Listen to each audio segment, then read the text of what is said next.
Porque senão a gente entra num negócio deselegante, né? Numa roda deselegante. Pessoal, bom dia então. Vamos começar o nosso trabalho. No final do semestre passado, cursinho, nós estávamos aí falando para você de lei de condução térmica, equação de Fourier. Lembra disso? Brinquei pra caramba com isso com vocês. Nos divertimos muito fazendo exercício, justamente porque é um assunto muito, muito, muito relevante. E para finalizar essa parte de condução térmica, de calor, para a gente poder entrar logo, logo em gases, falta eu falar para vocês de dois métodos de condução de calor. Primeiramente, eu falei de condução térmica, que acontece nos sólidos, lembra? O calor vai passando de molécula por molécula. Lembrando que calor é um fluido que flui, uma energia térmica em trânsito, que flui do ponto de maior temperatura para o ponto de quê? Menor temperatura. Essa energia térmica em trânsito faz isso. E agora nós vamos falar de convecção térmica. Falei de condução, que ocorre nos sólidos, e agora eu vou falar para você de convecção. A ideia da convecção é a minha condução de calor que vai acontecer num negócio chamado fluido.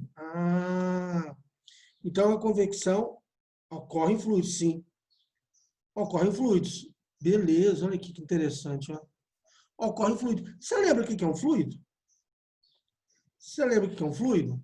Fluido vai ser para a gente um líquido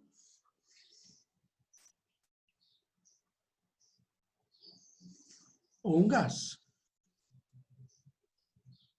Certinho? Então vamos entender o negócio aqui. Como que acontece essa convecção? Acontece por diferença de densidade. Aqui nesse texto aqui ele nos orienta, ele fala justamente isso aqui, ó, por diferença de densidade é que surge o aquecimento ou resfriamento por convecção térmica. Como assim, Alan? Explica melhor. Explico, claro. Olha só, o fluido, quando ele aquece, ele sobe. Quando ele resfria, ele desce. Então, peraí, vamos entender isso melhor. Você está me falando, que quando ele aumenta a temperatura, ele diminui a densidade.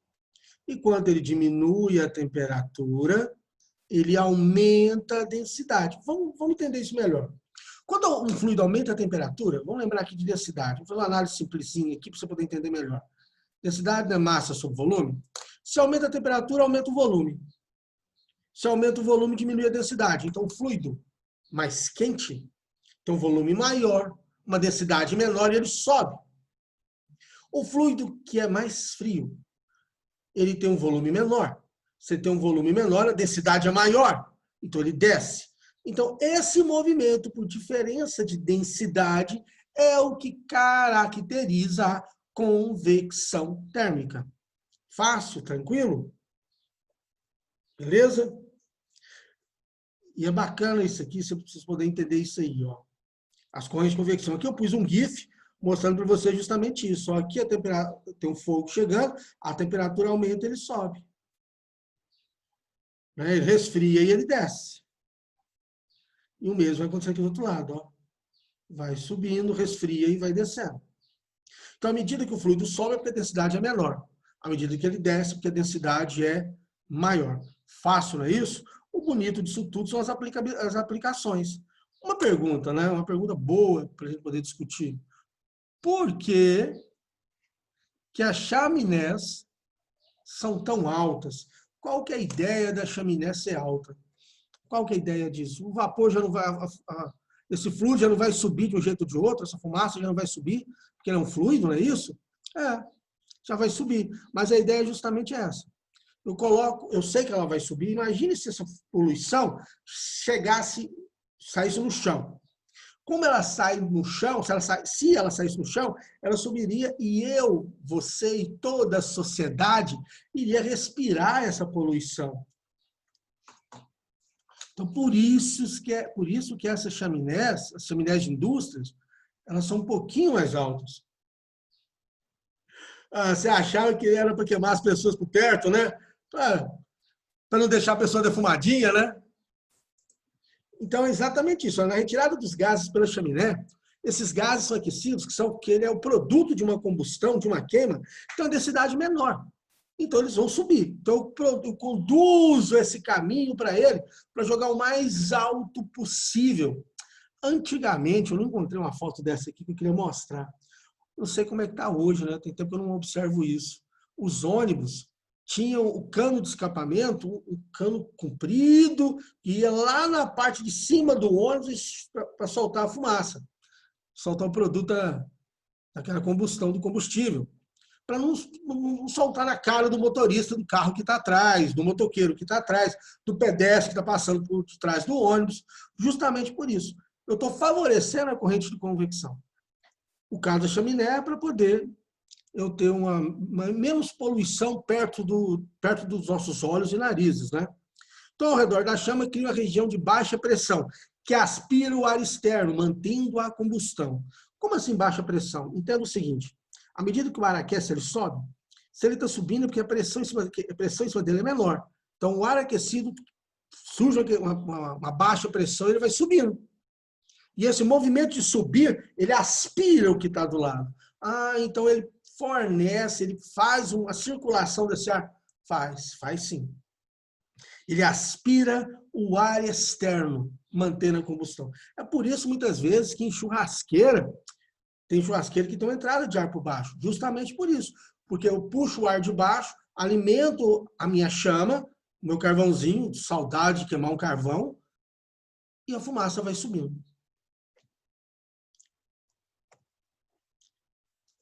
Bacana esse GIF aqui, né? A fumaça saindo. Asa delta. Como é que funciona a asa delta? O princípio de voo de plano da asa delta é igual de alguns pássaros. Qual que é a ideia? Observa o sol lindo, bonito e irradiando. Esse sol que está irradiando, ele vai aquecer o ar, aquece a superfície, e essa superfície começa a irradiar energia térmica, calor. E esse ar aquecido que vai subindo, ele encontra a asa delta e dá sustentação. Aliás, o voo da asa delta, se não fosse o ar quente, era só descendente. Ele só consegue ganhar altitude, ser ascendente, se ele pegar uma corrente de ar quente. Então, é mais comum você ver na área litorânea asa delta voando em dias ensolarados. Legal isso, né? Compreender até como nós, seres humanos, exploramos isso. E aí, cara, não tem jeito, tem que falar de convecção térmica na geladeira, no ar-condicionado e no aquecedor de meio ambiente. Como é que funciona isso? Geralmente, nas geladeiras, tem motor aqui em cima, ó. Esse motor, ele joga o ar frio desce, refrigera todo o alimento que está dentro da minha geladeira. Quando esse ar frio vai descendo, ele vai trocando calor com os alimentos. Então, o alimento está com uma temperatura superior. Eu acabei de colocar o alimento na geladeira. Ele está na temperatura superior à da geladeira. Então, esse ar vai resfriando. À medida que ele vai resfriando, ele vai descendo. Ele ficando mais denso. Aí, o ar quente vai subindo. Então o ar quente sobe, ar frio desce. Ar quente sobe e ar frio desce. Exatamente isso. Entenda uma coisa. Olha que coisa bacana. Antigamente, as vós da gente gostavam de colocar na geladeira aqueles plásticos nas prateleiras. Quando as prateleiras eram, né, com barrinhas, com grades. E aí, a hora que ela colocava aquilo, meu amigo, complicava pra caramba a circulação de ar. Hoje, não, é tudo mais moderno. Eu tenho uma geladeira já pensado no efeito, chamo de efeito vovó, né? Para manter a circulação do ar e o alimento ficar bem protegido. E aqui o ar-condicionado? O ar-condicionado, geralmente, por que eu falo geralmente? Tem um motivo, vou falar disso daqui a pouco. Ele é colocado aqui na parte superior, justamente para poder favorecer a corrente de circulação. O ar frio ele é mais denso, nós já sabemos disso, ele tem uma densidade maior, então ele desce, ele resfria tudo, Ele vai descendo, vai trocando calor com as paredes, com o meio, com a pessoa que está lá dentro. À medida que ele vai trocando calor, ele aquece. No que ele aquece, ele sobe. No que ele sobe, ele resfria e desce trocando calor. Então, o ar-condicionado ele tem que ser colocado na parte superior do quarto, da sala. O ar frio ele é mais denso, então já desce trocando calor. Muitos anos atrás, muitos mesmo, eu fui fazer uma prova, na época eu fui fazer a prova da FUVEST. E aí, quando eu fui fazer a prova da FUVEST, no hotel que eu fiquei, tinha uma coisa muito interessante. Muito interessante. O ar-condicionado não era em cima, era aqui embaixo, ó, lá no hotel. E aí eu cheguei lá no quarto, né, vi o ar-condicionado e vi um frigobar do lado. Eu falei, 2 frigobar no quarto de hotel? Não estou entendendo isso, não. Aí, é claro que eu vi que eu fiz uma piada com os colegas de quarto, né? Era o ar-condicionado. E aí nós ficamos pensando, pô, mas é possível que os engenheiros não sabem que o ar-condicionado tem que ser em cima. E nós ficamos, e a galera do quarto ficou ruminando sobre o porquê disso. O que nós entendemos? O que nós concluímos na época? A bem verdade, foi muito inteligente ele ser colocado o ar-condicionado embaixo. Porque eles falam, como inteligente, se o ar-condicionado, o ar sai frio, ele é mais denso, ele vai cair. Ele colocou, como é quarto de hotel, você vai lá, basicamente, você entra, fica na cama, assiste a TV, dorme, pronto, e vai fazer as coisas que tem que fazer. Você não fica lá muito tempo. Então, como a gente chegava e deitava, então o ar-condicionado estava na altura da cama. Então foi a maneira que eles encontraram de economizar energia. O ar-condicionado funcionar por menos tempo. Eu achei isso genial na época. Hoje não, hoje isso não vai acontecer. Hoje nós temos um ar-condicionado para hotel, para residência, feito de maneira inteligente. Ele consegue ler a quantidade de infravermelho emitido pelos corpos e tem casa que é assim, viu, gente? E consegue emitir o fluxo de ar com maior intensidade para o local onde tem maior quantidade de pessoas. Ou seja, se na sala tem 5 pessoas, eu mando um fluxo de ar para manter a temperatura confortável para 5. Se 4 forem embora, eu vou diminuir o fluxo para manter a temperatura confortável para uma pessoa. Isso é um ar-condicionado inteligente.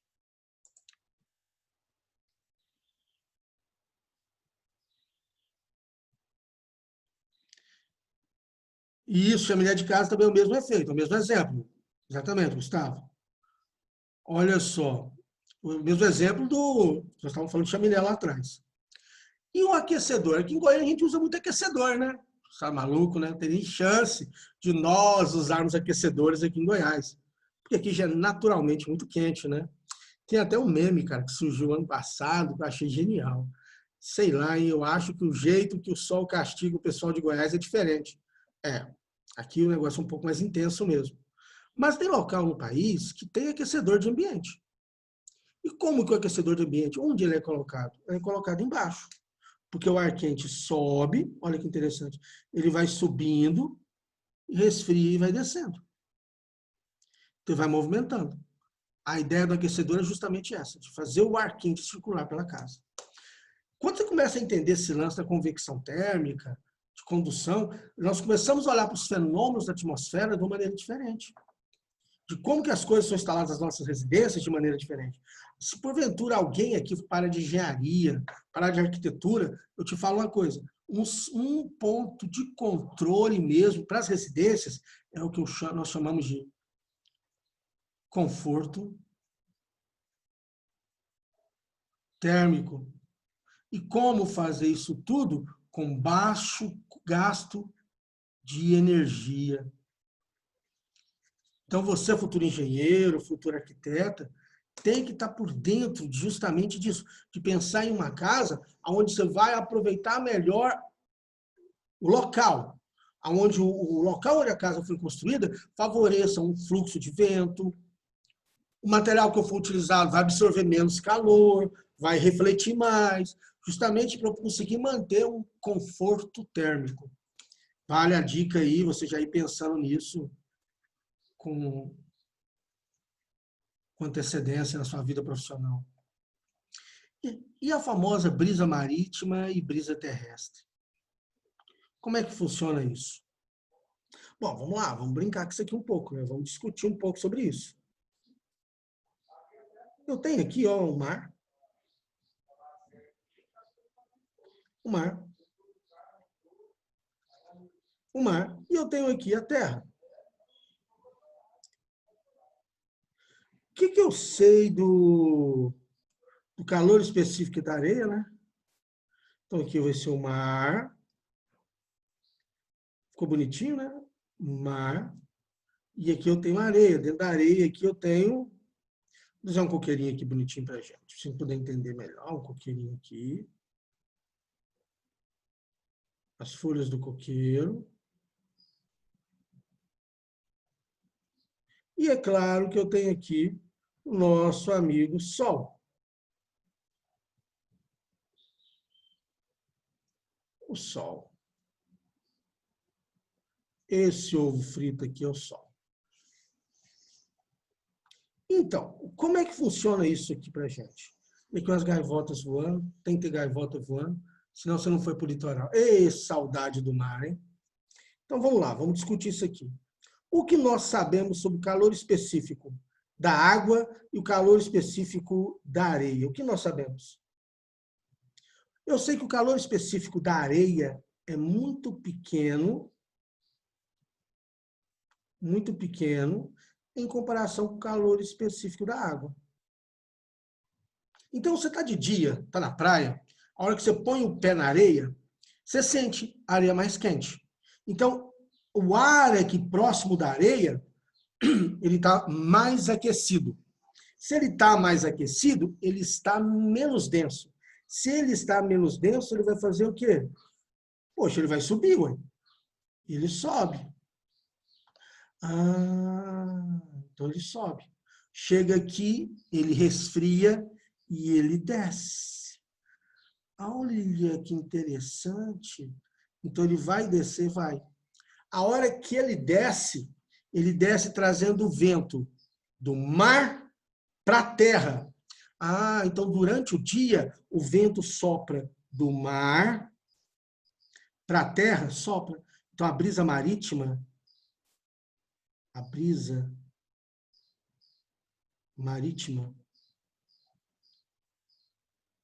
o vento sopra do mar para a terra. Então, o conhecimento do calor específico da areia e da água, não precisa necessariamente você saber o valor deles, né? Você sabe que da água é um, da areia você não precisa se preocupar com isso, não. Então, essa corrente de convecção foi motivada justamente por essa diferença. Como o calor, vamos de novo, o calor específico da areia é menor, então a areia aquece rápido. Então a areia aquece rápido, o ar ao redor dela aquece rápido. Ele expande, aumenta de volume, fica menos denso e sobe.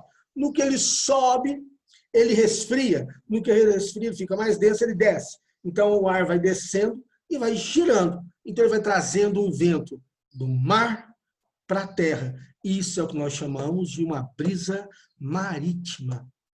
Fácil, tranquilo? Então. E à noite? Como é que acontece à noite? Como é que vai acontecer à noite? O que acontece à noite? Vamos colocar aqui uma lua. Ficou bonitinha essa lua. Como que acontece à noite? À noite acontece o contrário. Como assim? A água não tem um calor específico maior do que da areia? Se tem um calor específico maior, significa que demora mais a aquecer, mas também demora mais a esfriar. Então, o ar aqui, ó, olha que interessante. O ar aqui, ele fica mais, ele está mais quente. Tanto é que se você pisar na areia à noite, você vai sentir a areia mais fria. Se pôr o pé na água, você vai sentir ela um pouco mais quente. Então, o ar aqui em volta da água está mais quente em comparação com o ar em volta da areia. Então, esse ar sobe. Ah, então à noite acontece o contrário, é? À noite acontece o contrário. Então, ele sobe, resfria e desce. Então, à noite eu tenho chamada brisa terrestre. Brisa terrestre. Então, o vento vai soprar da terra para o mar. Fácil, tranquilo, né? Tudo isso aí é uma questão muito clássica. Antigamente, os jangadeiros, né, os pescadores, que não tinham, hoje todo mundo tem motor, né? Eles não preocupam mais com isso. O jangadeiro saía para pescar à noite e voltava de dia. Sai para pescar à noite. Por que ele sai para pescar à noite? Porque aproveitava a brisa terrestre levando ele para o mar. E voltava de dia. Por quê? Porque aproveitava a brisa marítima trazendo ele do mar para a terra. Hoje não. Hoje a maioria tem motor tem barquinho com motor, acorda aí, senta no barquinho, liga o motor e vai para a pescaria pescar o sustento. Nós que moramos no Centro-Oeste não temos uma noção da quantidade de informação, de referencial que quem mora na área litoral tem. Você acorda pela manhã em área litoral, o jornal local está falando, olha, hoje nós teremos ventos assim, hoje a maré sobe em tal lugar, em tal momento. É claro que não tem por que a gente aqui no Centro-Oeste ter essas informações. Mas quem mora nessa região, é importantíssimo conhecer isso. Bacana, né? Brisa marítima, brisa terrestre. Vamos lá. Vamos entrar aqui, ó. Tem mais coisa para falar? Sempre tem, gente. Sempre tem muito mais tem coisa interessante. E só não dá para falar tudo, né? Eu vou me dando uns pulos aqui para tentar falar o máximo que eu dou conta. E aí tem mais coisas, você vai lendo os livros aí, vai descobrindo. Então, o que nós sabemos de convecção? Convecção acontece por diferença de densidade, não é isso? O fluido vai se movimentando, ele transporta matéria, tem transporte de matéria, e nesse transporte de matéria acontece por diferença de densidade. Agora nós vamos entrar em noções de irradiação térmica. E aí eu já começo aqui colocando o espectro visível, para a gente poder entender um pouco melhor sobre isso. A primeira coisa que eu quero que você entenda é o seguinte sobre irradiação térmica. Lá em condução, o calor se propaga do ponto de maior temperatura para o ponto de menor temperatura. Precisa de um meio material. Eu pegava uma colher de metal e punha no fogo. Eu pegava uma barra de ferro e punha no fogo. Não é isso? Eu tinha um calor, uma energia, o calor, né? Se propagando de um ponto de uma parede para outro ponto de uma parede. Eu necessitava de um meio material. Na convecção, eu tinha um transporte de matéria. O fluido se movia, ele girava. A irradiação térmica, não. A irradiação, eu não necessito de um meio material para propagar o calor. Não necessito? Não. Em nenhum momento eu preciso desse meio material. Então, foi a grande observação que eu trouxe aqui em cima. Ó. Não necessita de um meio material para se propagar calor. Ó. É o único que ocorre no vácuo. Então é o único meio de condução de calor que vai ocorrer no vácuo? É a irradiação térmica. E aqui eu trouxe aqui o espectro para a gente poder entender melhor isso. Ó. A transmissão de energia, irradiação é a transmissão de energia por ondas eletromagnéticas. Ondas de rádio, luz visível, raios ultravioletos, entre outros. É denominada irradiação ou radiação. Quando essas ondas são os raios infravermelhos, falamos em irradiação térmica. Veja bem, eu tenho a luz visível e um espectro ao lado da luz visível é o infravermelho. Então, nós vamos falar de radiação térmica e tem a ver com o nosso infravermelho. Eu trouxe o espectro para a gente poder entender um pouco melhor. Infravermelho quer dizer que ele está abaixo do vermelho. Certinho? Então, vamos lá. O que eu sei de radiação, preciso lembrar? Não precisa de um meio material para se propagar. É o único que ocorre no vácuo. Acontece por ondas eletromagnéticas. Nós, mais especificamente, trabalharemos com a irradiação térmica, que é em cima do infravermelho. Uma vez sabendo isso, olha só. Eu peguei... A ideia inicial era colocar uma lâmpada incandescente, né? Mas, convenhamos, ninguém mais usa lâmpada incandescente. Só tem um outro lugar que usa, por exemplo, uma granja de aves, utiliza lâmpada incandescente. para nós aqui, vamos falar de uma vela. Tem o mesmo efeito. O que essa vela está fazendo? Ela não está aqui acesa? Se eu colocar a mão perto da vela, eu vou sentir minha mão aquecendo. Mas como que isso vai acontecer? Mais simples. O calor vai se propagar da vela para a mão. Mas espera aí. É por condução? Não, não é. Eu não tenho um meio material. Eu não coloquei uma barra aqui. É por convecção? Não, não é. Porque eu coloquei do lado. Por convecção, ele sobe e desce. Ah, então o calor está saindo da vela e indo para minha mão por irradiação térmica. Exatamente. Ah, esse mesmo processo acontece com a Terra? Ah, perdão. Esse mesmo processo acontece com a lareira aí, ó. Sua casa chique, sua casa de inverno, né? Porque não pode ter uma casa dessa com a lareira aqui em Goiás. Você vai passar as férias aí quando ele puder viajar, vai para o sul, você e seu namorado, você e sua namorada, senta na lareira, pega uma taça da melhor bebida que você gosta, um chocolate quente, sei lá o quê, e fica admirando essa lareira. Como que essa energia térmica chega para você? Não é por convecção, tanto é que tem a chaminé da lareira jogando a fumaça para cima. Não é por condução, você não está pondo a mão lá. Então, esse calor está saindo da lareira para você por irradiação térmica. Interessante. E esse é o mesmo processo que permite que a Terra seja aquecida. Opa, peraí. Quem pôs esse slide de terra plana aqui? Não, nada a ver, esquece isso. Pronto, bem melhor. É esse o processo por onde a Terra é aquecida. Entre o Sol e a Terra, eu tenho o vácuo. Entre o Sol e a Terra, eu tenho o vácuo. As pessoas ficam mexendo aí no...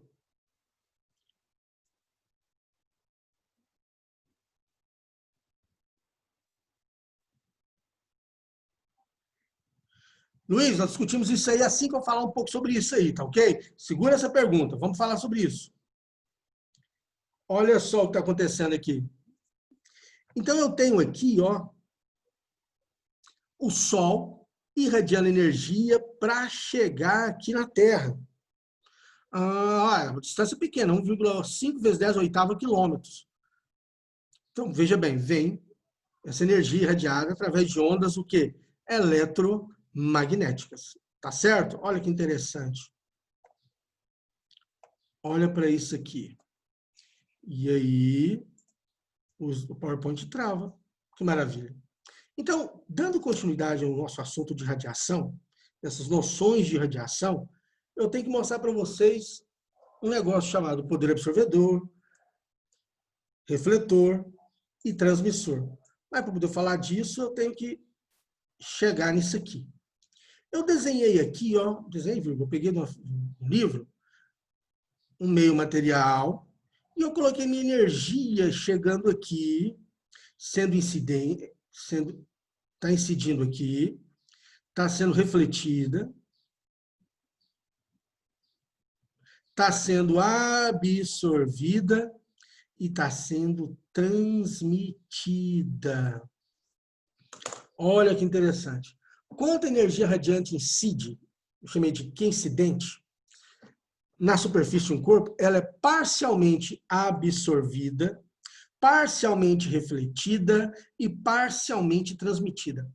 Veja bem, o que eu preciso que você guarde com muito carinho é o seguinte: essa fração que é parcialmente absorvida, olha que interessante, ela é que é responsável pelo aquecimento do corpo. Essa parte absorvida que promove o aumento do grau de agitação molecular. Que promove o quê? O aumento do grau de agitação molecular. Beleza. Então, quantidade incidente é igual a quantidade absorvida, mais a quantidade refletida, mais a quantidade transmitida. Ok, montei uma equaçãozinha tranquilo. Se eu quiser calcular a fração da parcela absorvida pela parcela refletida pela parcela transmitida, é simples. Eu divido o que é absorvido pelo que total, o que é refletido pelo que total e o que é transmitido pelo que total. Aí eu consigo ter uma noção se ele absorve bem, se ele reflete bem ou se ele transmite bem. E assim nós chamamos A de QA sobre QI, R, QR sobre QI, e T, QT sobre QI. É claro que você entendeu que esse A é de absorvidade, esse R é de refletividade e esse T é de transmissividade. Então, se eu somar A mais R mais T, o que eu tenho?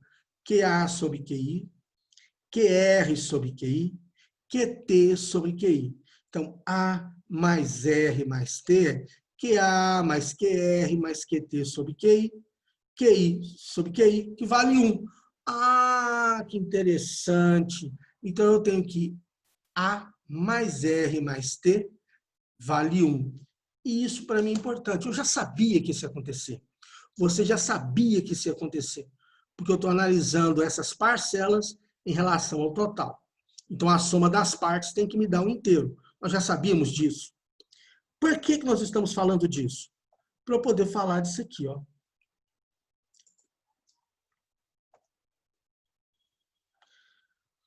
O A vai ser chamado, então, de poder absorvedor. R, poder refletor. E T, poder transmissor. Então, eu consigo medir agora se meu corpo é um bom absorvedor, se ele é um bom refletor, se ele é um bom transmissor. É claro que esse estudo que nós estamos fazendo aqui no ensino médio, para vestibular, é apenas o que nós chamamos de noções de irradiação térmica. Mesmo porque falta para nós aqui muita coisa, muita informação para a gente poder analisar e discutir com vocês. Uma delas é estudar mais aprofundadamente a equação de Max Planck, para poder entender melhor.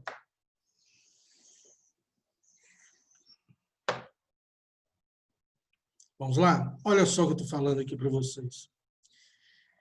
O que eu posso falar? Assim, veja bem, o que significa falar que um corpo tem absorvidade 0,8?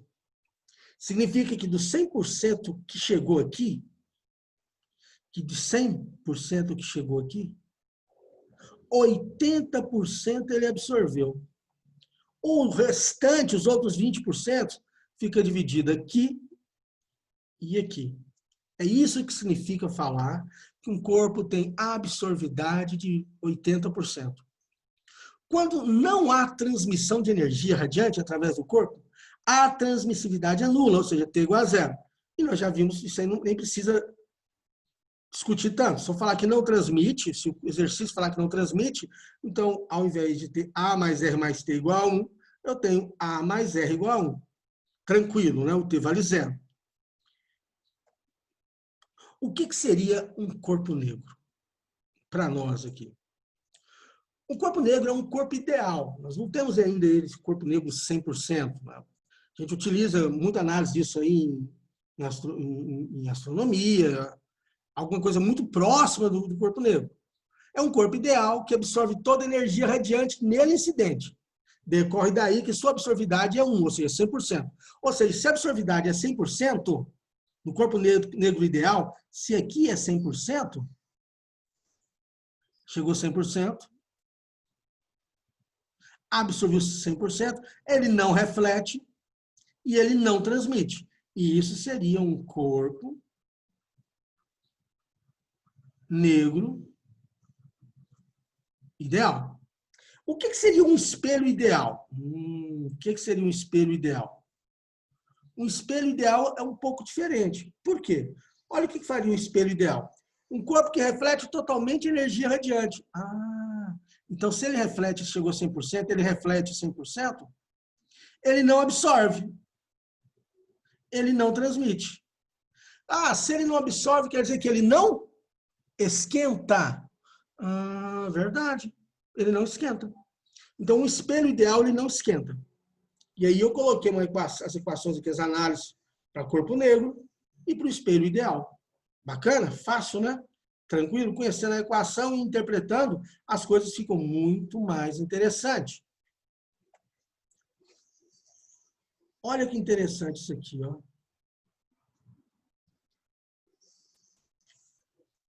Eita!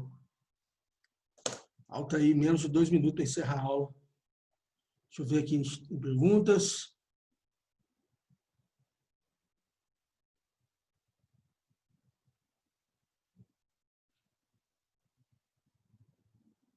Por nada, Marina, por nada, Marina.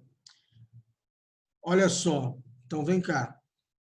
Então, como falta aí menos de 2 minutos para encerrar a aula, eu vou parar nesse ponto aqui da disciplina que nós estamos falando, e no próximo encontro eu volto, porque o que eu começar aqui agora, a Marina está pedindo para voltar no slide anterior.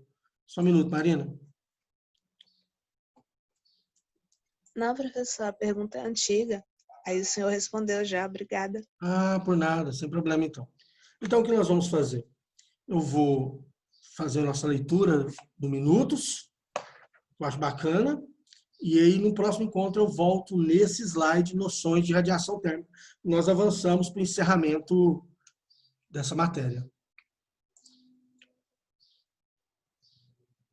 Boa pergunta, Gustavo. É a fuligem. Olha aqui, ó.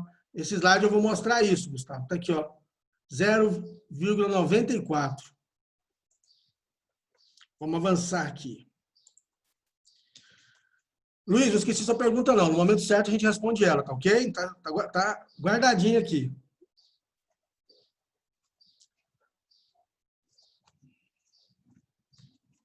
Desperte para a vida. Medite em suas responsabilidades perante a humanidade e perante Deus. De você dependem criaturas que o cercam na família, no trabalho e na sociedade. Não fuja à sua responsabilidade que você assumiu. Realize o seu trabalho com amor, produzindo o melhor que puder e o máximo que suas forças o permitirem. Em suas mãos está uma parte do futuro da humanidade. E sua responsabilidade por agora é estudar. Estudar muito e estudar para valer, tá certo? Crianças aí, muito obrigado aí pela atenção, pelo carinho, pela presença de vocês aí na aula. A participação de vocês engrandece e deixa a aula cada vez mais interessante, de uma maneira cada vez melhor. Espero que tenha podido contribuir de alguma maneira para a aula de hoje. Continue estudando. Obrigado, muito obrigado, Gustavo. Vida longa e próspera a todos. Valeu pela parceria, coordenação. Um bom recreio para vocês e a gente se fala no nosso próximo encontro. Valeu!